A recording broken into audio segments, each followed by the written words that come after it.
Good evening, everyone, and certainly a pleasure to join you. Thank you for having me.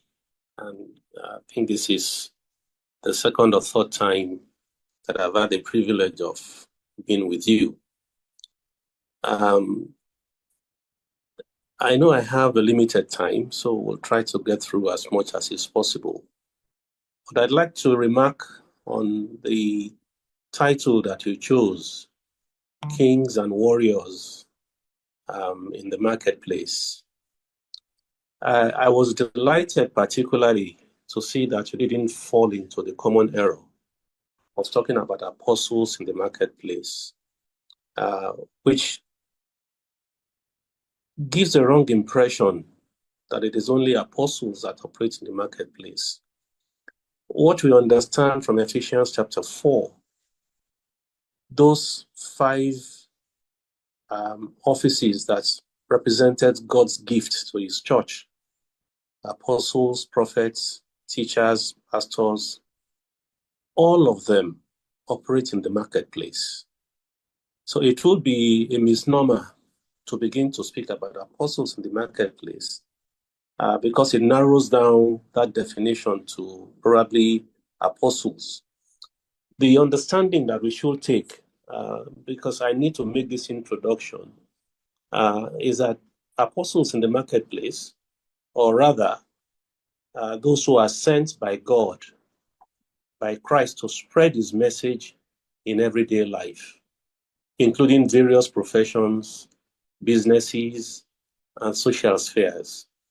And that's something that has come across from all that I have had, what NWN has done so far, building in people to understand that irrespective of titles that men may want to attach, you are sent by God, you are sent by the Lord Jesus Christ to spread this message in everyday life, in whatever profession. I've seen media people, I've seen IT people, all of you in the different professions. We all carry this responsibility of bringing the message of Christ into all the areas of our lives, wherever we may be. And I thought that's the proper way was first to commend you on the choice of title that spoke about warriors and kings in the marketplace. One of the things that comes across very, very quickly, warriors and kings speak about two things. One is about dominion, and the second one is about warfare. Kings necessarily are warriors. If you go back to the history of Israel, and you still see that in the medieval days, where it is the kings that actually lead battles. And it also communicates to all of us something that is missing in the definition of this generation. The marketplace is not a friendly place. And it's these things that I think you communicated so well in the choice of title, because kings don't go to play. They go to, they lead, they have dominion, and when they need to fight, they fight. Understand it very, very clearly. The marketplace is not a friendly place. And I will speak more about that as we go through. You wanted me to talk through my testimony, the story of my life. And there's no better way to let you understand what God can do with a broken pot. That's the way I would describe my beginning. I was saved by the Lord, and mine was indeed a snatching out of the marry clay way back in January 1969. I haven't gotten out of high school with a truly riotous life, characteristic of an elite boys' school. I went to an elite boys' school, and if people thought they had freedom today, we had freedom. Freedom the way the world would define freedom. And thankfully, before going into the university at the age of 18, was threatened by concerned lecturers that a brilliant mind was wasting his life reading the Bible. I had no choice, for I had experienced the other side of life at a very young age. So let's talk about something that is basic, that I believe is a critical application for the lives of all of us that want to walk this path of being kings and warriors in the marketplace. And when you talk of training, what is it about? It is about developing the right mindset with which you are entering the marketplace, because the marketplace, like I said, is a seducer. And it comes with such offers that are innocuous and normal to society and culture. I'll say that again. The marketplace is a seducer. It comes with such offers that are innocuous, seemingly innocent, normal to life, also society and culture, but totally anti-God. I think the best description that I find for it, you'll find in 1 Corinthians chapter 7, verse 31. 1 Corinthians 7:31. And the Message translation, if you take it from verse 29, says, I do want to point out, friends, that time is of essence. There is no time to waste, so don't complicate your lives unnecessarily. Keep your life simple in marriage, grief, joy, whatever. Even in ordinary things, your daily routines of shopping and so on, deal as sparingly as possible with the things the world thrusts on you. This world, as you see it, is fading away. No better description of the marketplace than what has been said here. The generation that I grew up and that has prevailed even until this time, I was a generation that thought good life was real life. Even believers, take that scripture in John chapter 10, where the Lord said, I come that they might have life and that they might have it abundantly. Believers foolishly believe that having life abundantly is the life of the world. The life that God is talking about that you have abundantly is His life, not the good life that the world gives. And that's something that I would love to be written on the tables of all the hearts of all of you who are listening to this. It is learning about money, mammonas, the seductive god of riches. And if you go through the Greek word that is translated mammonas, it actually reads, in whom we trust. Mammonas, worldly riches, is a twister of personalities. I leave you to take Luke 16 from verse 9 all the way to verse 13 and go through it, and you will see the danger of the wrong tastes on offer. Nothing twists the lives of people more than greed and money. And I say this to all of you who are building up to become successful. And when I talk about successful, I put it in inverted commas. Successful how? In the amount of money you have, in the life, the worldly life that you live, or in what God has called you to be. I listened to what you have gone through with Rick Warren's purposeful living.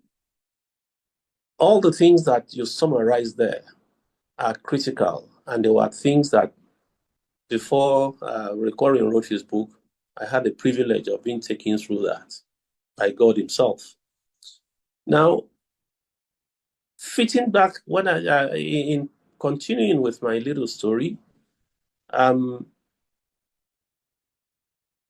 fitting back into the world that I left behind as I concluded my stay in the university was a terrifying proposition for me.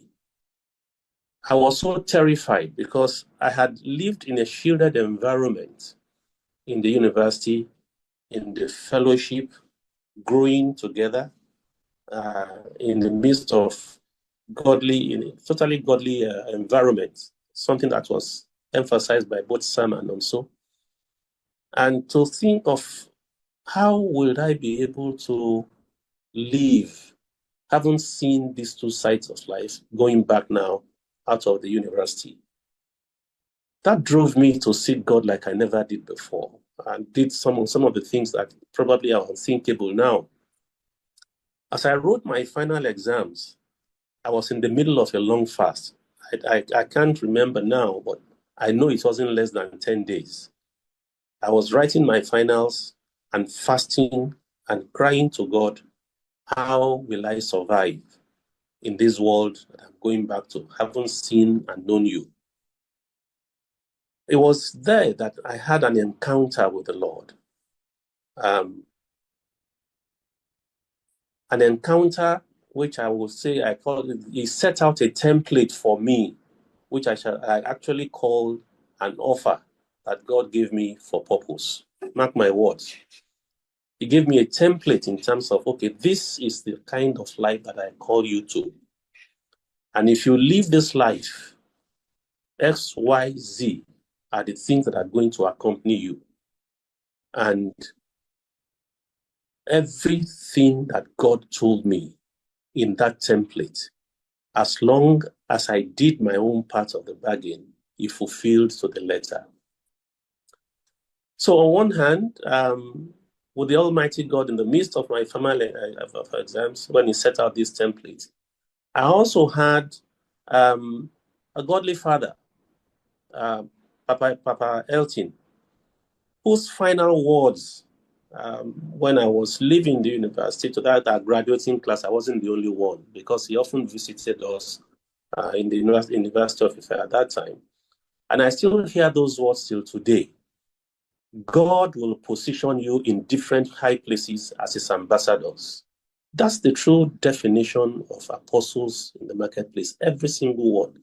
I was in the engineering class. There were those who are in the sciences. There were those who are in the engineering and social sciences and the like. All of these things are the things that I call the issue of training. I still hear those words, even till today. Said, you are ambassadors for God, not for yourselves, but so you can make him known. These words were just prophetic reminders of what will be, but they set the definition of success in the marketplace for me. I was one of the youngest to graduate. I graduated at about 23. So you can understand the fear that I had. At 23, you just want to go and taste the world. But I had seen a bit of the world before I was even 21. So, and seeing the horror of it. Now, in hindsight, and I say this to you, my beloved friends and children, they're not looking at what a man would call as a success. I'm no success outside God. My story is one that God, I believe, sent as a model for those who want to follow him and see what God can do, like I said, with a broken pot.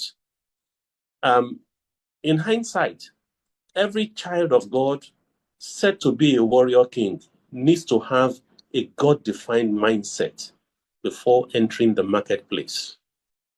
You need to have a God-defined mindset before entering the marketplace. Joseph was already instructed in the ways of the Lord for integrity in service, purity from the seduction, and separation from greed, lust for money that presented itself in many ways. If you look at your Bible in Genesis 39, from verse 2 to verse 23, his life is worthy of close study. So you know that prosperity of God is not defined in the way the world defines prosperity. need to understand that. So as you make movies, as you get successful, as you do great things in the AI space, um, in the kindness and generosity space, I understand that God's definition of prosperity totally different from the way the world defines it. That's Joseph. Daniel and his Hebrew brethren were already instructed in the ways of kings because they were princes. They knew the ways of the Lord. They were of a God-fixed mindset before they ever got tested with the idolatrous dainties of the palace of Babylon.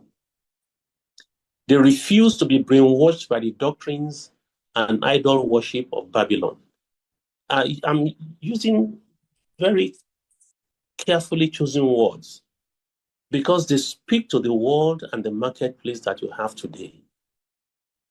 All the bling, all the big fancy things that drive young people to extremisms and so on and so forth. But such a mindset, like I said,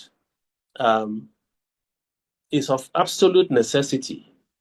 But you will notice two things. These examples that I've given you were gifted by God, a grace that God put upon them that the word might be fulfilled, which is written in Proverbs 18:16. I'm sure you all know that Proverbs 18:16, a man's gift, will make way for him. He will stand before kings. And this is not talking about bribes. It is what God has wired in you.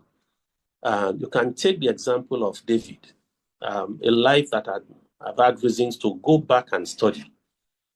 All the things that God gifted and wired into the life of David, they were wired in the seclusion of the wilderness. But the manifestations of those things were in different stages.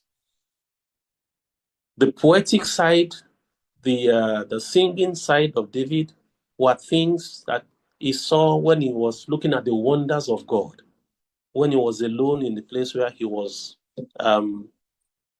keeping his father's sheep. And if you look at the character of God, Exodus tells us in Exodus 15 or so, said the Lord is a, he said the Lord is a man. He said the Lord is the man of war. How did David get rich eventually? And if you want to get into the details of this, go look at the offerings that David made at the time that the temple was being built. This man as king was rich. They said, apart from what I put aside, I have also put aside a lot of things. And David wasn't made rich because by the sheep that he was rearing. He was made rich by the wars that he fought, the battles of the Lord that he fought.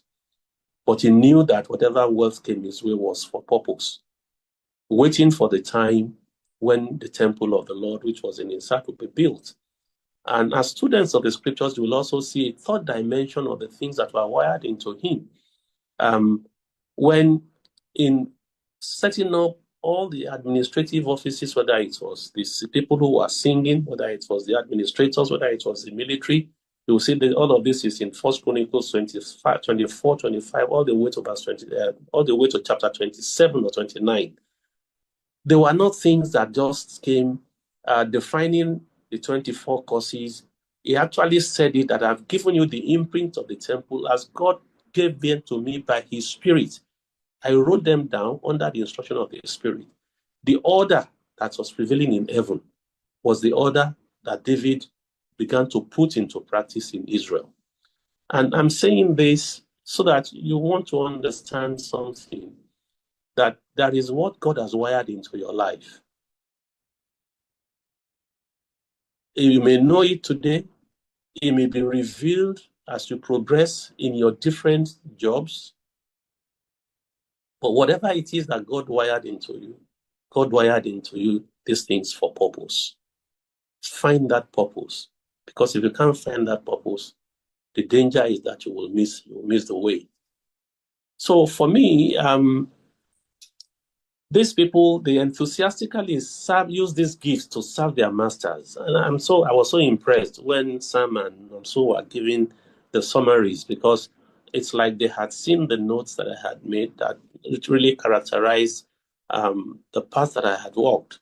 I had a career of now about 50 years between engineering and financial service and then the corporate world. And these things, they come according as you walk in obedience and dependence upon God. Obedience and dependence upon God. They use their gift to serve their masters, always promoting the living God, and won by diligent services, not by competition, which is the reason for the jealousy that they had in their courts. I had my own share of that. Just to mention one. I wish I didn't have to mention their names because the two people are now deceased. And I say this because you will need to choose the battles to fight. As I grew in the organization, that's my first place of employment, which was Ministry of Petroleum Resources, that became an NPC. God favored me, and I'm going to speak about that in terms of using what God has wired into you to serve. Refineries are done, distribution of petroleum products. And then it was thought that, look, you've done enough here. Go to the E&P space, exploration and production.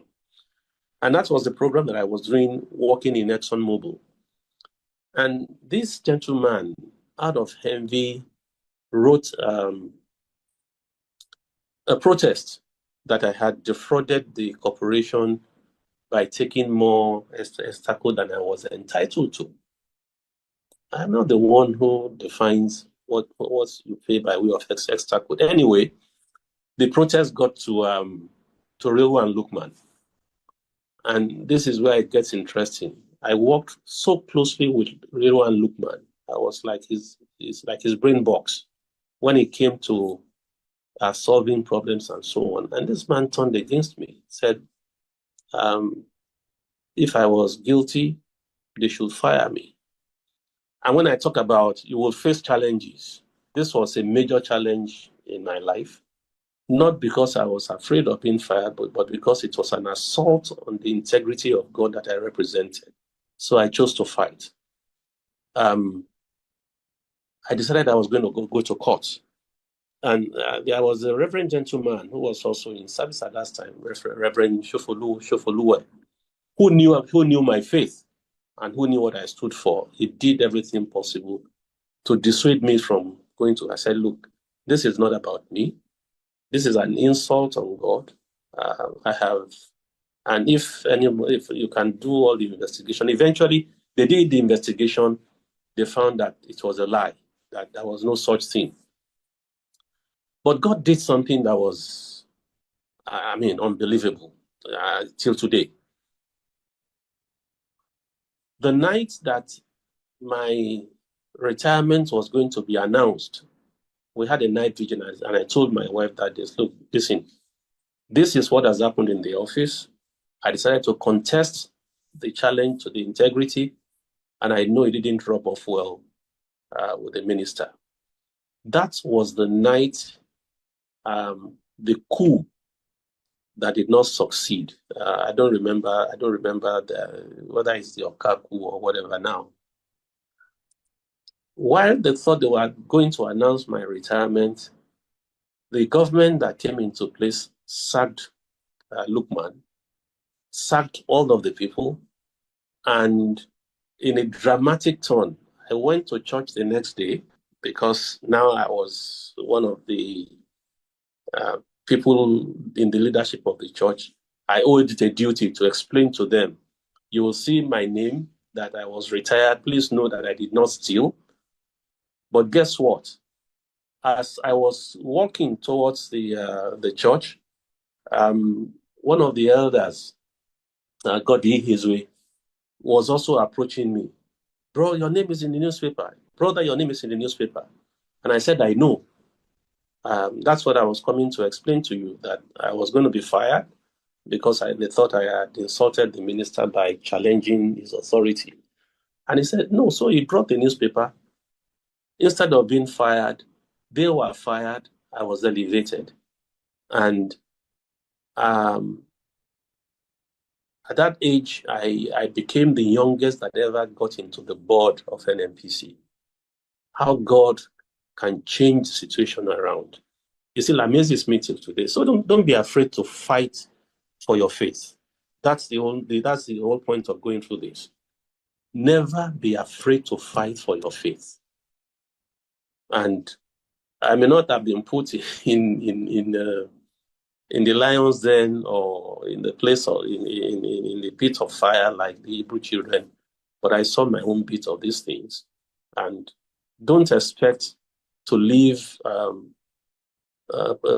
purpose-driven life without facing challenges. And if you are on God's side, it's not your battle to fight. God will fight the battle.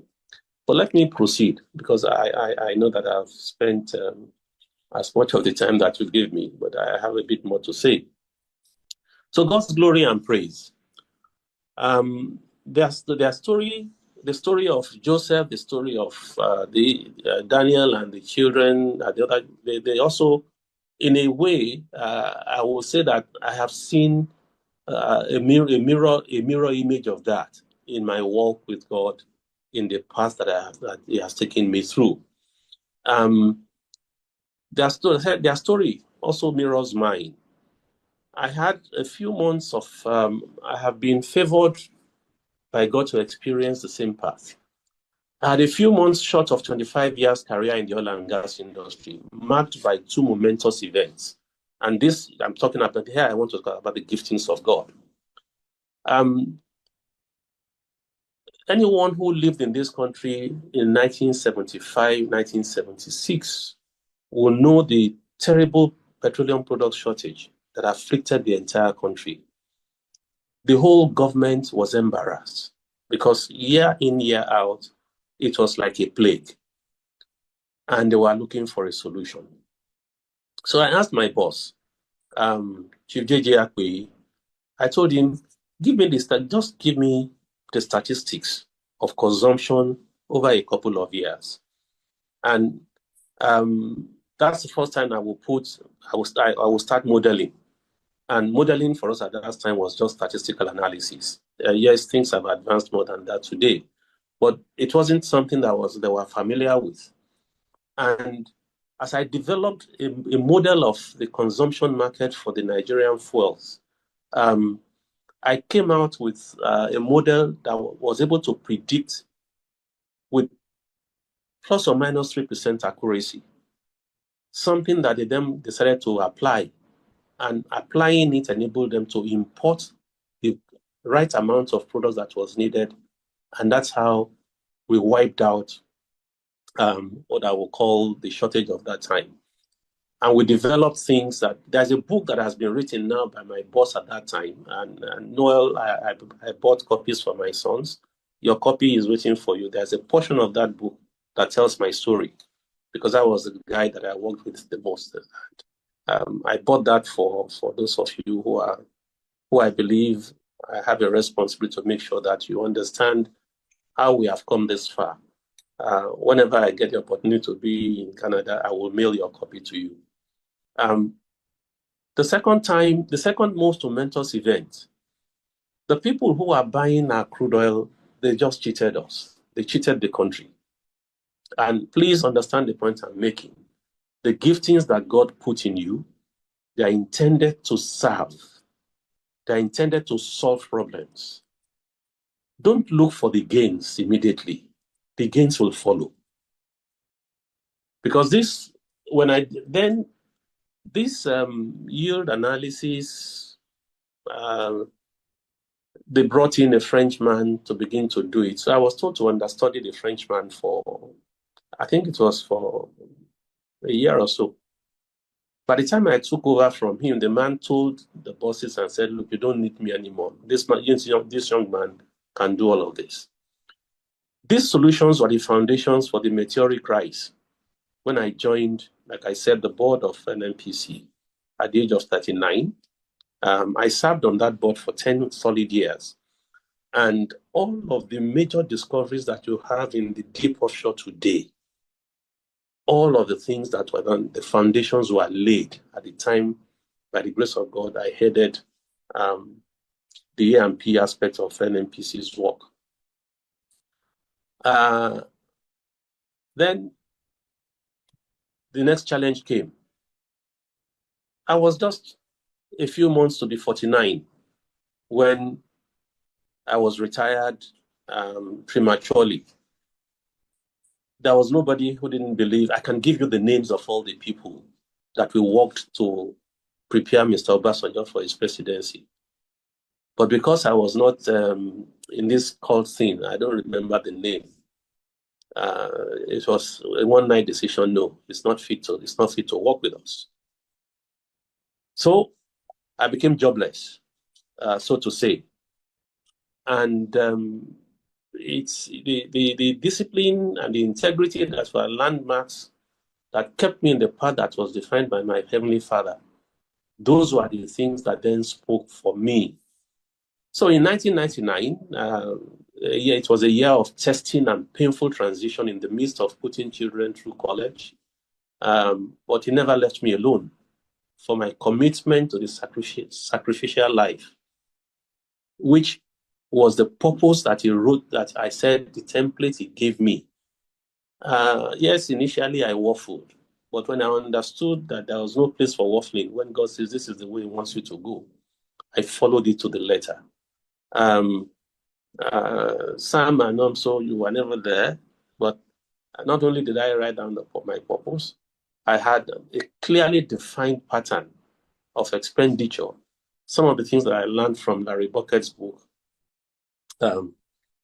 in terms of, I think sometimes during the second quarter of this year, when I begin to minister on the issue of giving and investment, the first time that I will ever get into such levels, some of these things will become obvious. That there are things that will happen to you where surpluses will definitely come. But what you do with the surpluses will either hang you or will promote you in the presence of God. So, 1999, I said, was a year of testing and painful transition for me in the midst of putting children through college. But God never left me alone. By the grace of God, the sacrificial life that one lived was already well known in the believers' circles that I fellowshiped with. Evidence is that edifice that has become the Christian Brethren Church today, and the ever-expanding outreach to the nations in sub-Saharan Africa and in the Emirates. In June 1999, I was headhunted to develop the oil and gas practice in a private equity company, where I then became a partner in 2012. I became also, being a partner meant I own a sizable percentage of the company. I retired again the second time by a combination of prophetic and market events in December 2019, completing another almost 21 years. Through my tenure and by God's sent discernment, I was led to make several investments that yielded outlandish returns that fully prepared me for transiting fully to the mission field, which I did part-time all the while that I was working. Now, even so, with the expertise the Lord gifted me, is still being sought after. I still, as was said in the introduction, I still sit on a number of boards. I'm planning, if the Lord so permits, that December this year, I'm going to retire the third time, if the Lord permits. At 74, going to 75 by December this year. Perhaps it's time to enable younger people to fill the role, but I qualify that if the Lord permits. So looking back, God fulfilled everything he told me in the 1974 encounter in the prayer grove near the University of Ife Health Center. He is forever faithful. I have seen his handwork, and that's why I cannot leave him but love him more all the days of my life. So for me to summarize, these are the key takeaways that I'm going to leave with you. What is your mindset as you prepare to enter into the marketplace? Do you know what life purpose God set for you?